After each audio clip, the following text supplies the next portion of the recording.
ഏതൊരു ക്യാൻസർ രോഗിയുടെയും ഒരു പേടിസ്വപ്നങ്ങളൊന്ന് കീമോതെറാപ്പി എന്ന് പറയുന്ന അനുഭവമാണ്. പലയിടത്തും നമ്മൾ കണ്ടുപരിചയിച്ച അതിൻ്റെ അനുഭവങ്ങൾ, അതിൻ്റെ ഒരു പാർശ്വഫലങ്ങളൊക്കെയും അത്ര മോശമായിരുന്നു പണ്ടൊക്കെ.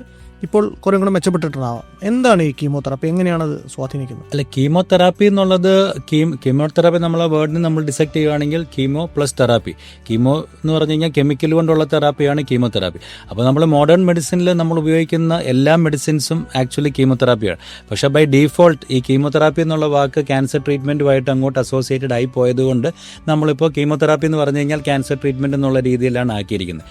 അപ്പം നമ്മൾ മോഡേൺ ഓൺകോളജിയിൽ മോഡേൺ മെഡിസിനിൽ യൂസ് ചെയ്യുന്ന എല്ലാ മെഡിസിനും കീമോതെറാപ്പി ആണെങ്കിലും ആ വാക്ക് ക്യാൻസർ ട്രീറ്റ്മെൻറ്റുമായിട്ട് റിലേറ്റഡ് ആയിട്ട്. അപ്പോൾ കീമോതെറാപ്പിക്കകത്ത് തന്നെ പല ലെവൽ ഓഫ് ട്രീറ്റ്മെൻറ്റ് വന്നിട്ടുണ്ട്. ഇപ്പോൾ first generation chemotherapy drugs, second, third generation, fourth generation. അപ്പോൾ ഫസ്റ്റ് ജനറേഷൻ എന്ന് പറഞ്ഞു കഴിഞ്ഞാലാണ് ആൾക്കാരുടെ മനസ്സിലുള്ള കൺവെൻഷനൽ ആയിട്ടുള്ള കീമോതെറാപ്പി. ഞങ്ങളുടെ ഭാഷയിൽ പറഞ്ഞു കഴിഞ്ഞാൽ സെൽ സൈക്കിളിൽ ആക്ട് ചെയ്യുന്ന ഡ്രഗ്സ് എന്നാണ് നമ്മളതിനെ പറയുന്നത്.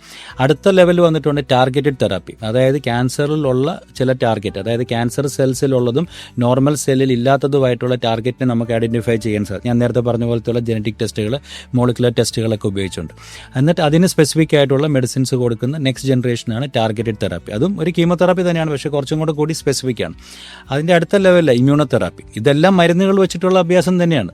ഇമ്മ്യൂണോതെറാപ്പി എന്ന് പറഞ്ഞു കഴിഞ്ഞാൽ നമ്മുടെ ബോഡിയുടെ ഇമ്മ്യൂൺ സിസ്റ്റം, രോഗപ്രതിരോധന ശേഷിയെ ഉപയോഗിച്ചുകൊണ്ട് നമ്മൾ ക്യാൻസറിനെ ചികിത്സിക്കുന്ന സമ്പ്രദായത്തെയാണ് ഇമ്മ്യൂണോതെറാപ്പി എന്ന് പറയുന്നത്. അപ്പോൾ എല്ലാം ഒരേപോലെ തന്നെയാണ്. ഇഞ്ചക്ഷനായിട്ട് ആയിരിക്കും എല്ലാവർക്കും കൊടുക്കുന്നത്, ചിലവ് ടാബ്ലറ്റ് ആയിട്ടായിരിക്കും കൊടുക്കുന്നത്. അപ്പോൾ കീമോതെറാപ്പി എന്ന് പറഞ്ഞു കഴിഞ്ഞാൽ ഇത് എല്ലാം കൂടിയിട്ടാണ് ക്യാൻസർ ചികിത്സയിൽ വരുന്നത്. പക്ഷേ ആൾക്കാരുടെ ഇടയിൽ ക്യാൻസർ എന്ന് പറയുമ്പോൾ കീമോതെറാപ്പിയും പണ്ടത്തെ ആ ഒരു സൈഡ് ഇഫക്റ്റുകൾ പ്രൊഫൈലുമാണ് ആൾക്കാരുടെ മനസ്സിലുള്ളത്. അതായത് ഭയങ്കരമായിട്ട് ഛർദ്ദിക്കുക, തലമുടി പോവുക, ഭയങ്കര കോംപ്ലിക്കേഷൻസ് ആണ്. അതിനകത്ത് നിന്നൊക്കെ നമ്മൾ വളരെയധികം പുരോഗതി നമ്മൾ ഇന്ന് നേടിയിട്ടുണ്ട്. പക്ഷേ ആ മനസ്സിലുള്ള പേടി, ഇത് പറഞ്ഞ് കേട്ടറിവ് വെച്ചിട്ടുള്ളതാണ്, കണ്ടറിവൊന്നുമല്ല. കീമോതെറാപ്പി എടുത്തു കഴിഞ്ഞാൽ, ക്യാൻസറിന് ചികിത്സിച്ച് കഴിഞ്ഞാൽ ആ സൈഡ് ഇഫക്റ്റ് ഈ സൈഡ് ഇഫക്റ്റ് വരുമെന്ന് ഇങ്ങനെ ആൾക്കാർ പേടിപ്പിച്ചിട്ട് പറഞ്ഞുണ്ടാക്കിയിട്ടുള്ള കാര്യങ്ങളാണ്.